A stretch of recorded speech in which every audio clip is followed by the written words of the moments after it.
Extreme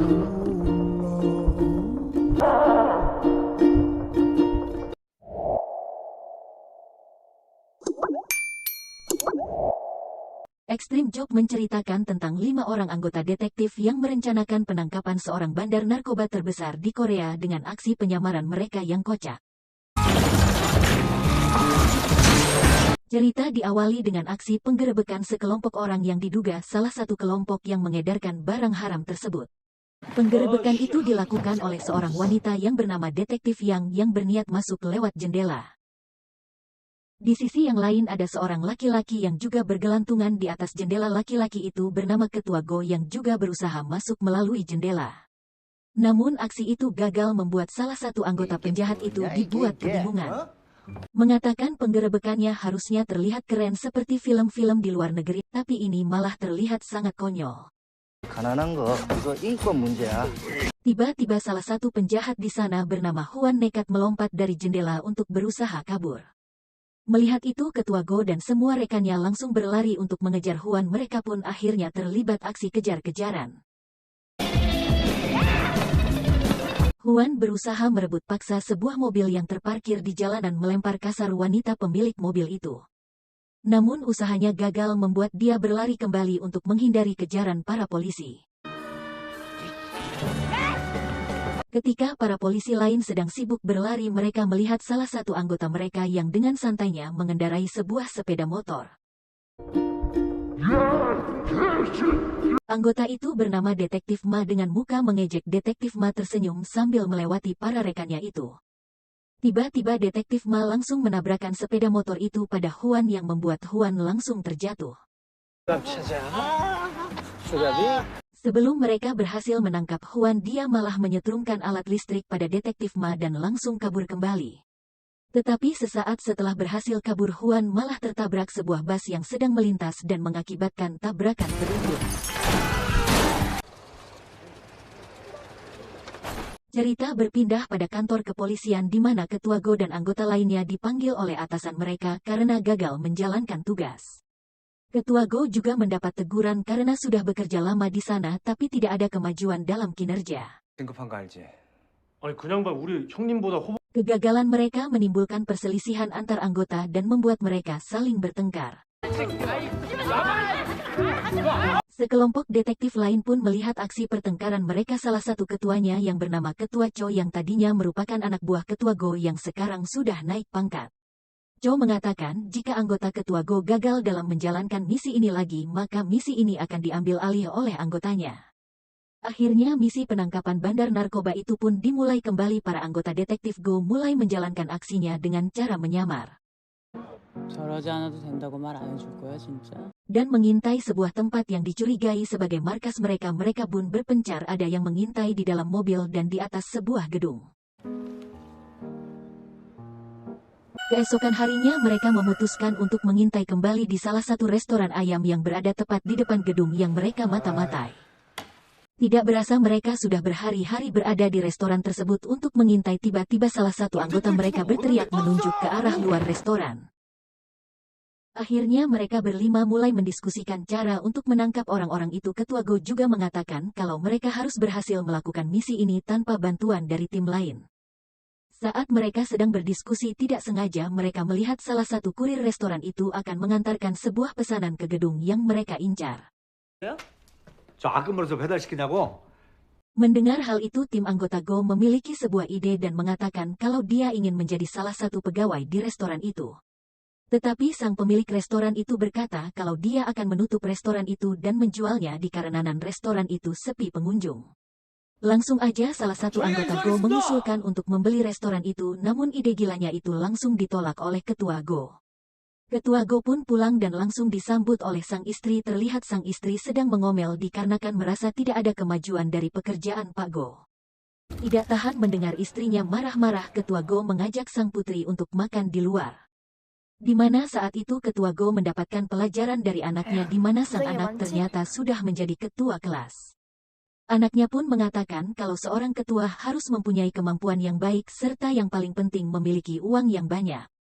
Keesokan harinya dia membeli restoran itu menggunakan dana pensiunnya. Akhirnya restoran itu pun berpindah kepemilikan. Tim mereka pun mulai melancarkan misi, namun saat di tengah-tengah pekerjaan mereka selalu didatangi oleh pengunjung yang berniat makan ayam di sana. Padahal pemilik sebelumnya mengatakan kalau restoran itu sepi pengunjung sebelumnya. Akhirnya Detektif Ma menyarankan untuk sekalian saja benar-benar membuka restoran ayam goreng agar tidak dicurigai. Akhirnya mereka pun memutuskan untuk mulai membuat ayam goreng dan Ketua Go menunjuk Detektif Ma yang bertanggung jawab untuk memasak ayam goreng dan sisanya melayani pembeli. Tidak lama mulailah datang seorang pengunjung, langsung saja detektif yang memberikan buku menu pada pengunjung itu.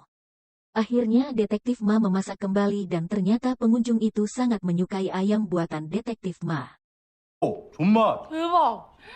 완전 대박. Alhasil menu itu menjadi andalan dan membuat restoran ayam mereka semakin ramai pembeli dan menjadi terkenal. 부끄러운 성공보다 Beberapa hari kemudian restoran ayam itu didatangi oleh dua orang wartawan. Mereka menawarkan sebuah kerjasama. Namun tawaran itu langsung ditolak oleh Ketua Go lantaran restoran itu bukan merupakan tujuan utama mereka. Pada malam harinya Yang Ho sedang mengintai di luar restoran dan menemukan beberapa orang yang menurutnya mencurigakan. Dia pun langsung menghubungi Ketua Go namun tidak direspon. Dia pun mencoba menghubungi anggota yang lain namun tetap saja tidak ada yang merespon. Yang ternyata anggota lain sangat sibuk melayani pengunjung restoran yang ramai yang akhirnya mereka tidak bisa menerima panggilan dari Yang Ho. Karena tidak mendapatkan respon, akhirnya dia mulai menjalankan mobilnya dan mulai mengikuti orang-orang yang tadi sendirian. Namun saat berada di persimpangan jalan, mobil yang diikuti Yang Ho pun berbelok kedua arah sehingga dia gagal mengikuti target. Yang Ho pun memutuskan pulang ke restoran dan langsung marah kepada semua timnya dan merasa kalau dia hanya bekerja sendirian. 혼자서 언제 퍼져도 이상하지 않을 똥차를. Tetapi yang lain juga langsung protes karena mereka juga merasa bekerja keras di restoran. Detektif Ma mengatakan dia terkena cipratan minyak panas. Dilanjut Jae-hun yang mengatakan kalau dia harus memotong bawang sebanyak 30 karung dalam sehari. Mendengar hal itu Yang Ho kembali meluapkan emosinya dan berteriak kenapa restoran ini jadi ramai pengunjung. Mensiasati agar restorannya kembali sepi pengunjung, Ketua Go akhirnya menaikkan harga ayam di restoran itu dengan harapan restoran sepi karena harga ayamnya menjadi mahal. Tapi bukannya menjadi sepi, restoran itu malah semakin ramai, bahkan menjadi salah satu tujuan turis dari negara lain untuk dikunjungi. Namun tetangga gedung mereka yang mereka incar malah tidak memesan sama sekali makanan dari restoran mereka. Kemudian Yong Ho memberitahukan kalau atasan mereka memanggil tim Ketua Go untuk menghadapnya. Akhirnya mereka berlima pun datang menghadap atasan mereka yang ternyata atasan mereka marah karena laporan yang dikirim tim Ketua Go hanya sebatas penyamaran, tidak ada tindakan lain. Sesampainya di restoran mereka pun langsung bergegas menyiapkan menu yang dipesan dan segera mengantarkannya. Namun sayangnya pesanan itu berasal dari seorang wanita yang baru saja pindah ke gedung itu dan baru diketahui kalau incaran mereka ternyata sudah pindah dari gedung tersebut. Mendengar hal itu membuat seluruh tim kecewa, ditambah lagi dua wartawan yang sebelumnya datang menyebarkan berita buruk tentang restorannya. 변화가 있긴 있었는데요. 다른 업체 Sehingga membuat restoran mereka menjadi sepi pengunjung. Berita itu pun terdengar sampai ke telinga atasan mereka di kantor, yang akhirnya membuat mereka dibebas tugaskan dari kantor kepolisian sebagai sanksi hukuman. Ketua Go pun pulang dan istrinya langsung menyarankan kalau dia berhenti saja dari kepolisian dan melanjutkan usaha restoran ayamnya yang penghasilannya lebih besar dibanding menjadi seorang polisi. Sementara di sisi lain salah satu anggota bandar narkoba menyarankan kepada bos mereka untuk bekerja sama dengan Rehatoran yang akhir-akhir ini menjadi terkenal, agar mereka lebih leluasa untuk mengedarkan barang haram tersebut. Berkedok restoran ayam padahal di dalamnya memproduksi narkoba. Akhirnya anak buah bandar narkoba itu yang bernama Jong mendatangi restoran Ketua Go dan menawarkan kerjasama untuk membuka cabang baru. Namun mereka tidak langsung percaya kepada Jong dan menuduhnya sebagai penipu. Jong pun langsung mengeluarkan sebuah koper berisikan uang di dalamnya. Melihat banyaknya uang dalam koper itu, tanpa pikir panjang Ketua Go dan yang lainnya langsung menyetujuinya.